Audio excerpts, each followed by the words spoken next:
বিশ্বকাপ বাছাইয়ের শেষ ম্যাচে আর্জেন্টিনার প্রতিপক্ষ ইকুয়েডর, আর সেই ম্যাচেই শুরুর একাদশে দেখা যেতে পারে একাধিক চমক। তিনবারের বিশ্ব চ্যাম্পিয়নদের কোচ লিওনেল স্কলানি ইঙ্গিত দিয়েছেন ভেনেজুয়েলার বিপক্ষে যারা শুরুর একাদশে ছিলেন না তাদের কয়েকজনকে রাখা হতে পারে এই ম্যাচে। তবে খেলোয়াড়দের পরীক্ষা নিরীক্ষা চালালেও স্কলানির লক্ষ্য স্পষ্ট, জয় ছাড়া কিছুই ভাবছেন না তিনি।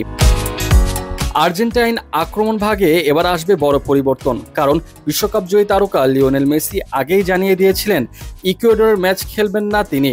সেই অনুপস্থিতি পূরণ করতে লাউতারো মার্টিনেজকে শুরু থেকে নামানো হতে পারে। ভেনেজুয়েলার বিপক্ষে বদলি হিসেবে নেমে গোল করেছিলেন ইন্টার মিলানের এই ফরওয়ার্ড। তাকে সঙ্গ দিতে সামনে দেখা যেতে পারে ম্যানচেস্টার সিটির হুলিয়ান আলভারেজকে। তরুণ রিয়াল মাদ্রিদের ফরওয়ার্ড নিকোলাস পাজ ও ফ্রাঙ্কো মাস্তান্তুনো লড়াই করলেও ইকুয়েডরের বিপক্ষে তাদের একজনকে একাদশে নাও দেখা যেতে পারে। মধ্যমাঠে ফিরতে পারেন অ্যালেক্সিস ম্যাক অ্যালিস্টার। চোটের কারণে ভেনেজুয়েলার বিপক্ষে না খেললেও ইকুয়েডরের বিপক্ষে শুরুর একাদশে থাকার সম্ভাবনা প্রবল। স্কলানি এখানে নতুন কৌশল পরীক্ষা করতে চান, তাই হয়তো তার সঙ্গে দেখা যাবে তরুণদেরও। নিকোলাস গঞ্জালেসও শুরুর একাদশে থাকার দৌড়ে এগিয়ে আছেন। স্কলানির আস্থার খেলোয়াড় তিনি, তাই শেষ ম্যাচের শুরু থেকেই তাকে নামানোর সম্ভাবনা প্রবল। রক্ষণভাগে অবশ্য একটি পরিবর্তন নিশ্চিত। টানা 2 ম্যাচে 2টি হলুদ কার্ড দেখায় নিষিদ্ধ আছেন ক্রিস্টিয়ান রোমেরো। তার অনুপস্থিতিতে জায়গা নিতে পারেন লিওনার্দো বালের্দি। এই পরিবর্তন রক্ষণে আর্জেন্টিনার ভারসাম্য কতটা নড়বড়ে করবে তা নিয়েও কৌতূহল আছে সমর্থকদের।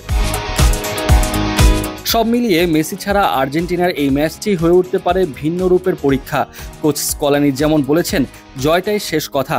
বাছাই পর্বের শেষ ম্যাচে নিজেদের শক্তি নতুনভাবে যাচাই করে দেখতে চাইবে আলবি সেলেস্তেরা। বুধবার বাংলাদেশ সময় ভোর 5টায় ইকুয়েডরের মুখোমুখি হবে আর্জেন্টিনা, আর সেই ম্যাচেই স্পষ্ট হয়ে যাবে নতুন রূপে সাজানো এই একাদশটা কতটা কার্যকর হবে। বর্তমানে আর্জেন্টিনা অপ্রতিরোধ্য একটি দল। যতই সময় যাচ্ছে ততই এই বিশ্ব চ্যাম্পিয়নরা নিজেদেরকে আরও দারুণভাবে মেলে ধরছেন। মেসি দলে থাকুক বা না থাকুক, জয় ঠিকই হাতের মুঠোয় ধরা দেয় আর্জেন্টিনার। এবার সামনে আবারও চ্যালেঞ্জ, মেসিকে ছাড়াই মাঠে নামতে হবে আর্জেন্টিনাকে। আপনার কি মনে হয়, মেসিকে ছাড়া এবার আর্জেন্টিনা জয়লাভ করবে? কমেন্ট করে জানিয়ে দিন।